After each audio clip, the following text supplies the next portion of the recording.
Достар, сәлем, қалайсыздар? Мен YouTube каналымда жаңа рубрика бастағым келіп отыр. Түркияға келгеніме қазіргі таңда 1,5 жылға жуықтады. Осыған орай Түркиядағы қалай келу керек, қандай интернет сайттарды қолдану керек, VNG туралы, тағы басқа көптеген пайдалы ақпараттармен бөліскім келеді. Осы уақытқа дейін өзім басымнан өткен оқиғалар, жағдайлар туралы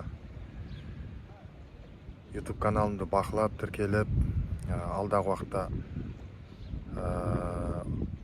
тұрақты көріп отырыңыздар. Алдағы уақытта көптеген жақсы пайдалы ақпараттармен, видеолармен бөлісетін болам. Кеттік ендеше. Менің есімім Ерболат. Қазіргі таңда Түркияның Дидим қаласындамын, отбасыммен бірге. Бұл қалаға келгенімізге шамамен 6 айға жуықтады. Алғаш келгенде Анталияда тұрдық, одан кейін Стамбулда 6 ай тұрдық. Қазір Дидим деген қаладамыз. Дидим Түркияның батысында орналасқан, Греция жақ бетінде, Эгей теңізінің жағалауында туристік қала. Жазда өте көп туристер келеді. Мұнда көбіне Европадан көп туристер келеді. Немістер, ағылшындар, көбіне Англиядан өте көп турист келеді екен мұнда, ағылшын тілді туристер.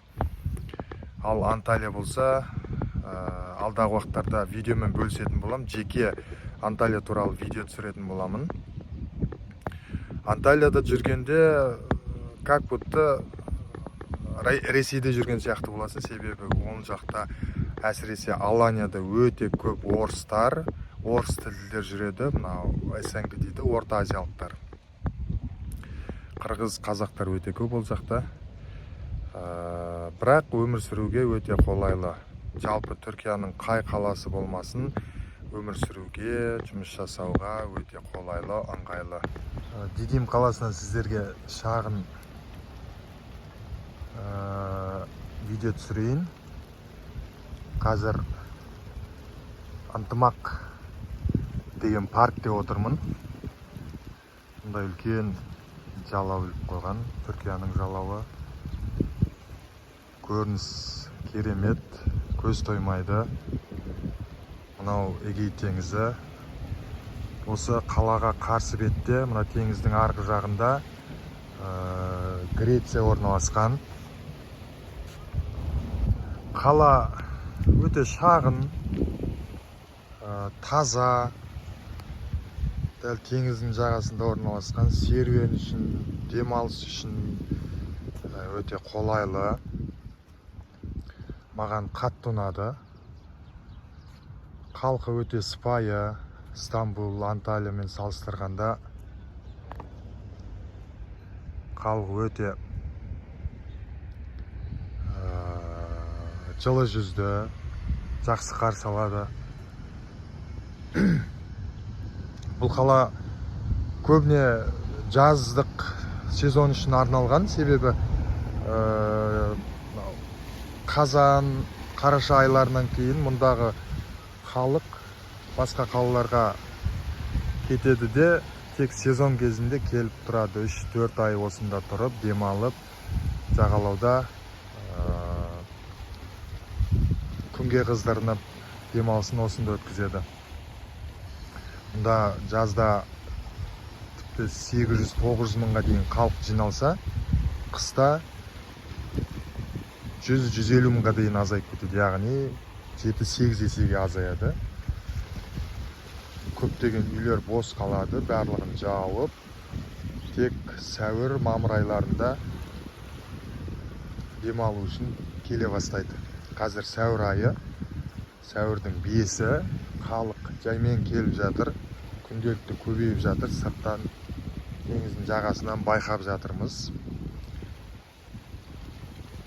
Өте керемет қала, негізі келіп тұруға өте қолайлы, кеңес беремін.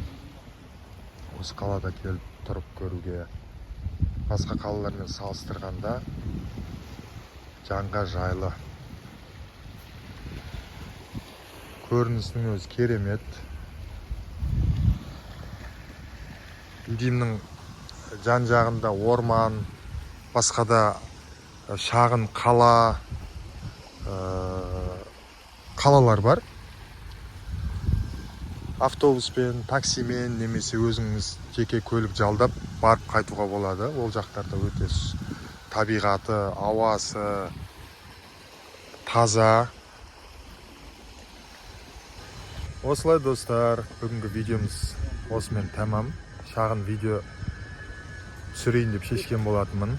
Сіздерге ұнады деген ойдамын. Бізде аздап жаңбыр сіркіреп бастады. Бүгін күн болтты деп тұр. Соған қарағанда бүгін кішкене жаңбырлы болатын сияқты.